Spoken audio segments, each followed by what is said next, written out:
Hello दोस्तों, जिंदगी के सुख और दुख के सेकेंड पार्ट के वीडियो में आप सभी का स्वागत है। आप लोगों ने जैसा पहले वीडियो को सराहा है, बिल्कुल वैसे ही इस वीडियो को भी सराहें और लाइक और सब्सक्राइब जरूर करें।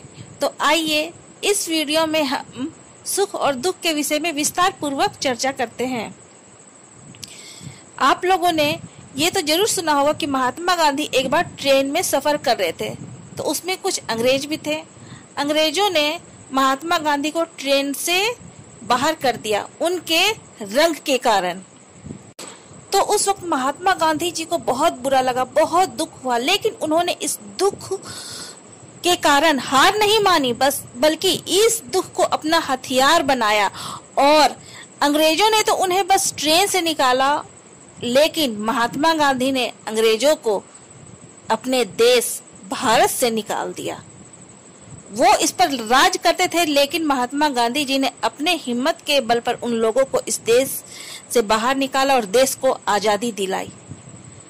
और आज पूरा देश महात्मा गांधी जी को बापू के नाम से पुकारता है और हमारे देश के आजादी में उनका सबसे बड़ा हाथ माना जाता है। इंडिया ही क्या, देश विदेश में महात्मा गांधी जी की चर्चा होती है। उन्हें इज्जत मान सम्मान के साथ पूजा जाता है।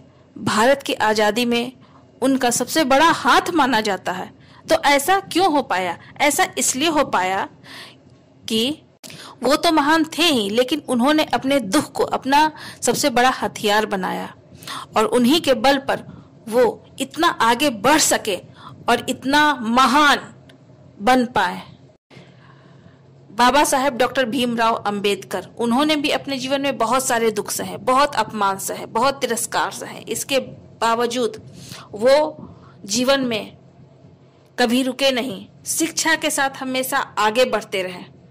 लोगों ने उन्हें बहुत रोकना चाहा, लेकिन वो हमेशा अपनी आंखें अपनी लक्ष्य पर रखते थे कि मुझे एक दिन आगे बढ़ना है। और एक दिन ऐसा आया जब उन्होंने इस देश का संविधान लिखा। वो इस लायक बन गए कि इस देश का संविधान वो लिख सके, और आज ये देश उन्हीं के द्वारा लिखे हुए संविधान पर चल रहा है। और जो लोग उन्हें उनकी जाति के कारण, उनके कास्ट के कारण उन्हें अछूत कहते थे, आज वही लोग उनके लिखे संविधान के द्वारा चल रहे हैं।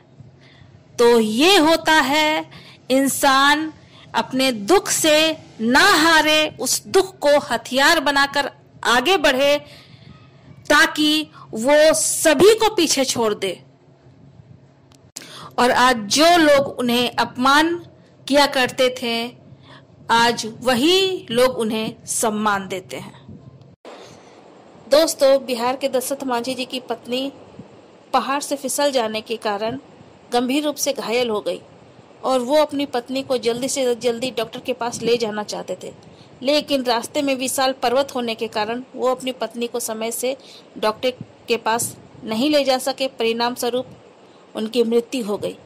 इतने बड़े दुख से वो गुजर रहे थे, लेकिन वो हारे नहीं, बल्कि इस दुख को अपना सबसे बड़ा हथियार बनाया और संकल्प लिया कि रास्ते में इतना बड़ा पर्वत है, जिस कारण मैं अपनी पत्नी को समय से डॉक्टर के पास नहीं ले जा पाया, और वो चली गई।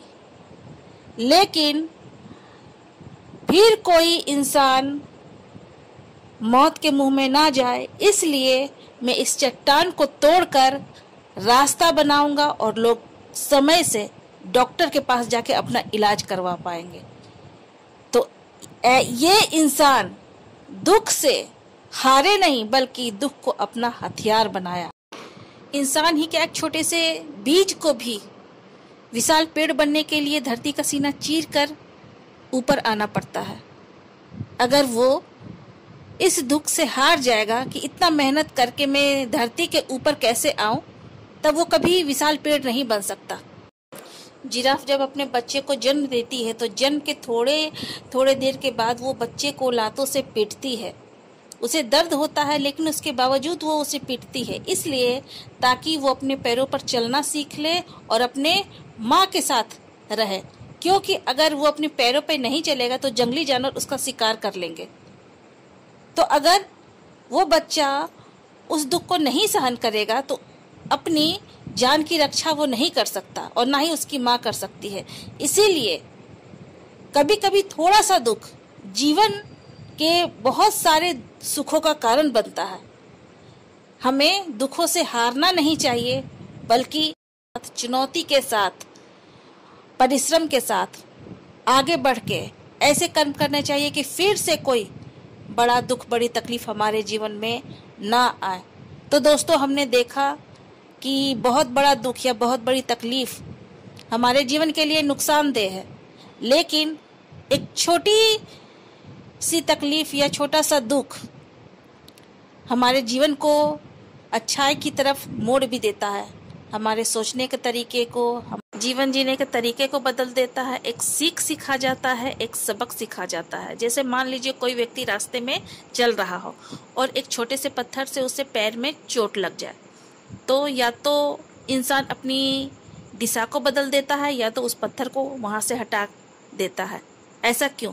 क्योंकि उसे उस पत्थर से चोट लग चुकी है, फिर से दोबारा ऐसा ना हो, इसीलिए वो ऐसा करता है। तो दोस्तों, आज की वीडियो में बस इतना ही। आशा करती हूँ कि वीडियो आपको पसंद आया होगा। नमस्कार।